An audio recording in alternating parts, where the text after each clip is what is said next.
Hey guys, welcome back to Geeks Football Nation. FC Barcelona versus Real Sociedad. क्या बोलूं, मतलब this is how miserable FC Barcelona can get. मैं तुम लोग को पहले से ही बोलते आ रहा, एफसी बार्सिलोना का जो मेन ऑब्जेक्टिव है इस सीजन वो है लीग टाइटल जीतना और यूरोपियन कंपटीशन में जितना हो सके उतना लंबा जाना। लेकिन अगर दिन ब दिन परफॉर्मेंस ऐसी आती जाएगी एफसी बार्सिलोना की तो it is a matter of time कि कोई बड़ी टीम से यूरोपियन कंपटीशन में भिड़ंत होगी और वो इवेंचुअली एफसी बार्सिलोना को जो है टोटली डिसरिस्पेक्ट कर देगा एकदम से। तो पहले बात करते हैं नेगेटिव पॉइंट्स की। तो एफसी बार्सिलोना का कल का गेम जो था वो टोटली नेगेटिव पॉइंट्स में ही चला गया, क्योंकि देखो अगर देखा जाए तो एफसी बार्सिलोना का कोई टैक्टिक ही नहीं था। क्योंकि जो main tactic FC Barcelona through out the game वो लेके चल रही थी वो सिर्फ यही था कि लॉन्ग बॉल्स देते जाओ और लॉन्ग बॉल्स देते जाओ। और जिस तरीके से मेरे हिसाब से कल पूरे गेम में अलेहांद्रो बाल्डे के अलावा और किसी भी प्लेयर को अगर लॉन्ग बॉल्स दिया गया है तो वो रिसीव नहीं हो पाया है। और वहीं से बार बार रियल सोसिएडाड बॉल रिसीव करके एफसी बार्सिलोना के ऊपर प्रेशर बना रही थी। और मल्टीपल टाइम्स मार्क आंद्रे टर स्टेगन ने लॉन्ग बॉल्स दिया और एक भी बॉल रिसीव नहीं हो पाए किसी भी प्लेयर्स को। या तो बॉल वो मिस कंट्रोल हो रहा था या तो इवेंचुअली रियल सोसिएडाड के प्लेयर्स के पास ही जा रहा था। पता नहीं क्यों मिडफील्ड के अंदर जो है वो बार बार एफसी बार्सिलोना के प्लेयर जो है वो आउट क्लास होते हुए दिख रहे थे। कल का गेम जो है वो दो होल्डिंग मिडफील्डर होने के बजाय एक होल्डिंग मिडफील्डर के गेम चल रहा था, यानी कि इल्के गुंडोगन के ऊपर सारी चीजें डिपेंड कर रही थी। लेकिन व्हाट मतलब इतना खराब गेम गया इल्के गुंडोगन का। एफसी बार्सिलोना करियर में सबसे खराब गेम गया इल्के गुंडोगन का। फर्स्ट हाफ तो बिल्कुल भी याद रखने लायक नहीं था इल्के गुंडोगन के लिए, क्योंकि वो इतना खराब खेल रहा था ना। क्योंकि वो ना पासेस दे पा रहा है, पासेस मिसप्लेस कर रहा है, बार बार उससे पोजीशन लूटी जा रही है, बार बार उसको प्रेस करने पे बॉल उससे छीनी जा रही है। वो हर तरीके से वो बिल्कुल he was all over the place, क्योंकि वो कुछ भी क्रिएटिविटी नहीं कर पा रहा था चाहे वो बॉल प्रोग्रेशन करके। अगर बात करी जाए पीछे से अटैक बिल्ड करने की तो मेरे हिसाब से शायद ही दो तीन अटैक के अलावा और कोई अटैक होंगे जो कि एफसी बार्सिलोना ने पीछे से बिल्ड किया होगा। यानी कि सिवाय लॉन्ग बॉल देने के कोई अटैक, अगर ग्राउंड लेवल पे अगर कोई अटैक क्रिएट किया होगा तो बहुत ही कम ऐसा हुआ है। और एक बात मैं बोलना चाहूंगा कि ये लगातार दूसरा मैच है एल क्लासिको और आज का जो मैच हुआ वो ये है मेरी बात की। अगर बात की जाए कि आपके पास अगर इवेंचुअल जो विंगर्स है आपके पास में, जो आपके जो प्रॉपर विंगर्स है, यानी कि मैं लामिन यमाल, राफिनिया और फेरान टोरेस की बात कर रहा हूँ, जो कि राइट साइड में एक अच्छा खासा थ्रेट पोजेस कर सकते हैं, तो आप उनको बैठा करके जाओ कैंसिलो को खिलाने का क्या क्या उनके पीछे का माइंडसेट है या क्या उनके पीछे का गोल है, मेरे को समझ में नहीं आया। जो कि टोटली दोनों ही गेम में फेल होते हुए दिखा। क्योंकि देखो जाओ कैंसिलो का जो गेम है ना वो ज्यादा थ्रेट पोजेस नहीं कर पा रहा था उस हाफ में और उसके पास ज्यादा पोजेशन भी नहीं आ पा रहा था। अगर उसी के साथ देखा जाए तो अगर देखा जाए तो ना ही गुंडोगान के तरफ से कोई रन्स निकल रहे थे, ना ही अगर देखा जाए तो जाओ कैंसिलो की तरफ से कोई रन निकल रहे थे। टोटली स्विच्ड ऑफ चल रहा था उन लोगों का गेम, जो कि था वो बॉल प्रोग्रेस करने पे ही ज्यादा फोकस कर रहे थे। ना कोई प्लेयर रन निकाल रहा था फेरान टोरेस की या रॉबर्ट लेवेंडोस्की के अलावा। एक आध दो रन जाओ फिलिक्स ने भी निकाले लेकिन उसकी तरफ बॉल सक्सेसफुली पहुंच नहीं पाया। लेकिन अगर बात करें किसी प्लेयर्स की तो मेरे को नहीं लगता बार्सिलोना के डिफेंस और गोलकीपर के अलावा बार्सिलोना का कोई और प्लेयर चल पाया हो कल के दिन में। चाहे आप बात करो पूरे मिडफील्डर्स की, आप या चाहे आप बात करो पूरे अटैकिंग की, कोई प्लेयर्स का गेम नहीं चल पाया। रॉबर्ट लेवेंडोस्की भी टोटली स्विच्ड ऑफ थे। वो एक बॉक्स के अंदर पोचर जरूर है लेकिन अगर आप उसके ऊपर रिलाई नहीं कर सकते कि वो आपको अटैक बिल्ड करने में हेल्प करेगा जिस तरीके से लुइस सुआरेज किया करता था या फिर जिस तरीके से डेविड विया कर सकता था, लेकिन रॉबर्ट लेवेंडोस्की के पास वो क्वालिटी नहीं है। तो अगर आप उससे एक्सपेक्ट कर रहे हो कि ये सारी चीजें वो आपको निकाल करके देगा तो दैट इज टोटली रॉन्ग।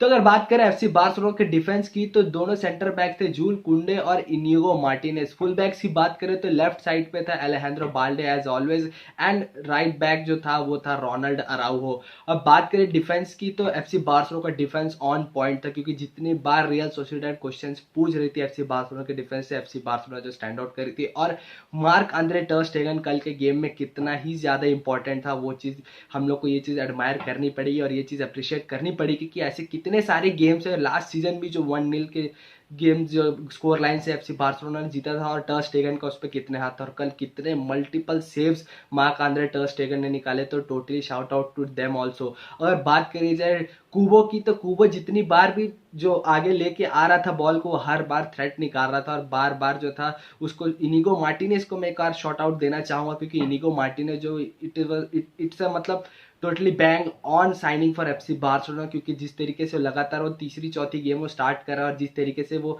अपना गेम दिखा रहा है, लेफ्ट फुटेड होने के वजह से उसके पास काफ़ी सारी क्वालिटीज़ है। बोलते हैं ना कि लेफ्ट फुटेड प्लेयर है, मतलब आपके पास अगर सेंटर बैक्स तो राइट फुटेड और लेफ्ट फुटेड का एक पेयर होना चाहिए।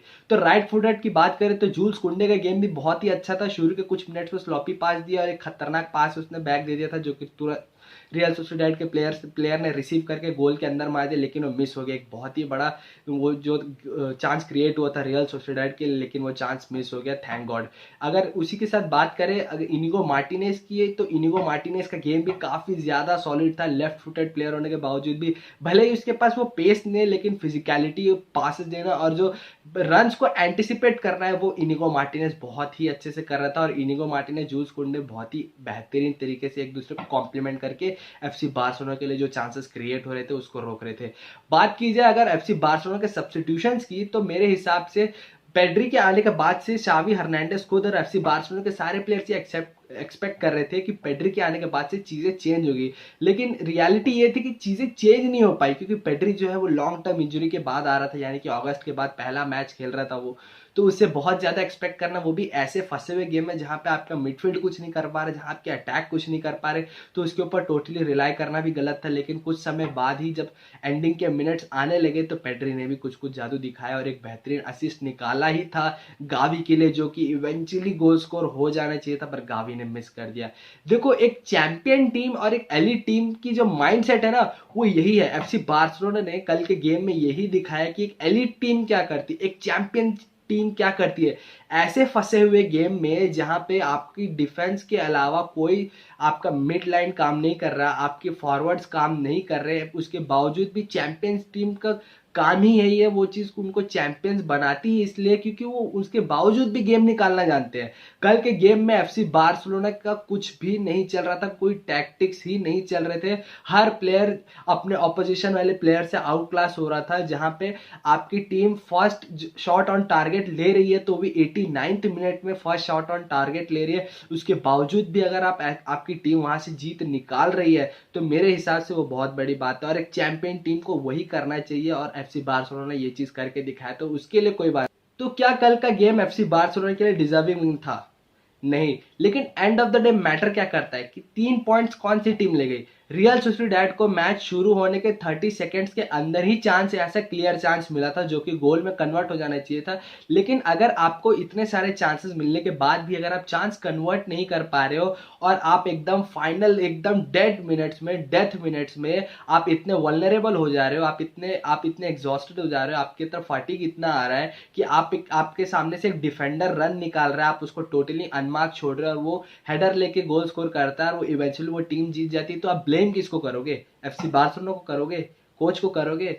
आप किसी को ब्लेम नहीं कर सकते, आपको ब्लेम अपने आप को ही करना पड़ेगा। जब आपने पूरे गेम को लास्ट मोमेंट तक इतना ज्यादा होल्ड करके रखा, तो लास्ट के 2 मिनट में सीधा आपने एक छोटी सी मिस्टेक की, एफसी बार्सिलोना ने वहां पे आपको पनिश कर दिया। और बड़ी टीम्स यही करती है, सारी बड़ी टीम्स यही करती है, उनको लास्ट मिनट में गोल निकालना आता है। और रोनाल्ड अराउहो जैसा प्लेयर जो कि बॉक्स के अंदर हेडर लेने में इतना ज्यादा थ्रेट पोजेस करता है, जो कि इतना ज्यादा डेडली है हेडर स्कोर करने में, आपने उसको अनमार्क छोड़ दिया।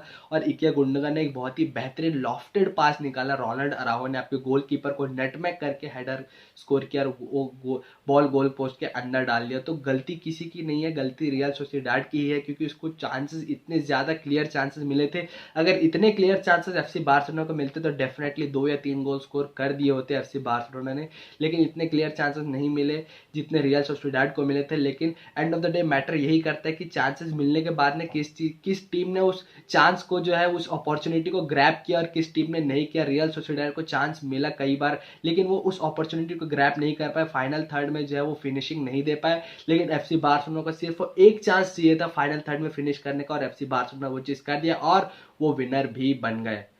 तो with that being said guys, video को यहीं रैप करते हैं। वीडियो पसंद आए तो लाइक जरूर करना, अपने फुटबॉल फ्रेंड्स के साथ शेयर जरूर करना, और अगर अभी तक सब्सक्राइब नहीं किया है तो सब्सक्राइब करना मत भूलना। अपन जल्दी से मिलते हैं नेक्स्ट वीडियो में, तब तक के लिए stay safe, stay healthy, bye bye.